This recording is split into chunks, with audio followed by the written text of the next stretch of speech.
I met my GF senior year of HS in 2022, we bonded well and hit it off a couple months later. 2023, we graduated HS and were going off to university in August. We had too much free time in the summer, and she ended up pregnant, and we found out early August.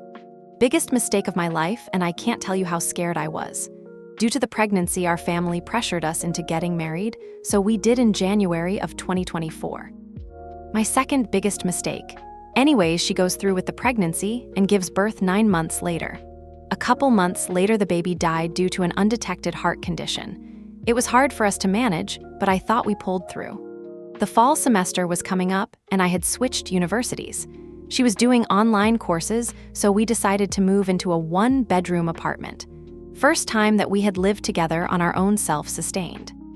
Within 1-2 months of signing the lease, she started cheating. Looking back, I should have noticed, but I was exhausted from uni, work, and commuting.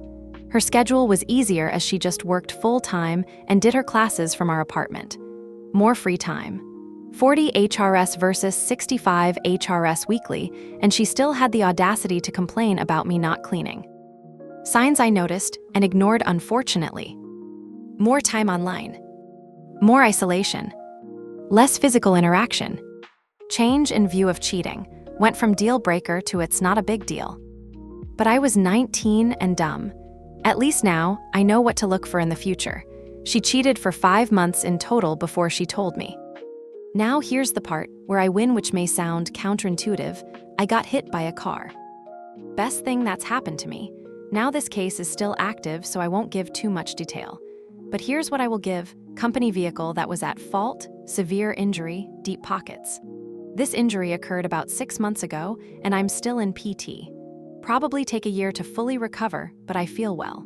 I am basically guaranteed to be worth a couple hundred G's once everything settles. Found this part out in December 2024. Also, due to my injury, I had to stay at my parents' for 6 weeks as I couldn't go up my apartment stairs. While I'm gone, my ex tells me she likes being there alone. Wonderful thing to hear when you were almost killed a couple weeks prior. Yeah, she was cheating. At this point, I'm still oblivious, but I start planning for the future.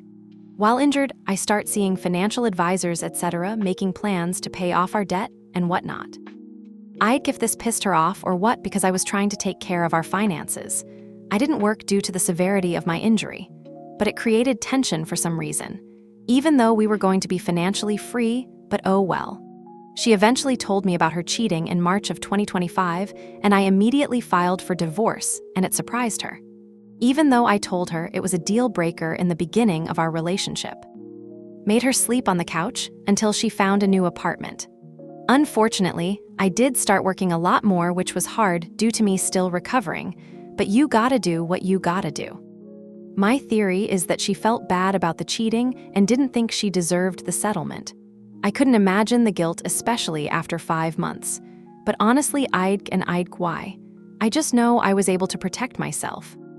I also found out that her mom was upset that she told me about the cheating because they wanted my ex to get some of the settlement. Shows the learnt behavior from filth. It also shows how uneducated they are to think they would get any.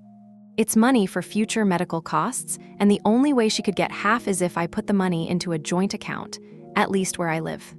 Besides, I made her do an uncontested divorce. And apparently she started sleeping around with a bunch of guys 2 weeks after leaving. Shows she was the problem. While I am going to therapy, taking my time, and I honestly feel a lot better. I haven't got myself into a rebound relationship because it's stupid and doesn't work. I also added a new dating rule. Don't date anyone that believes they don't need their meds. But yeah, that's my cheating story. I have no hate towards her and I have forgiven her. I wish her the best in life. My biggest advice to anyone dealing with a cheater is to turn your anger, sadness into ambition. Edit, I see people like Odie Bean are saying I should have stayed with my ex, apparently because I look at the positive in life and I don't sulk in the past. That means I am immature. Also, a lot of you assume my win is financial. That's just the cherry on top. Not the main part. I've found peace in myself. Also, shout out to Girlawoke for saying she would cheat too. Bold of her to assume I would date scum.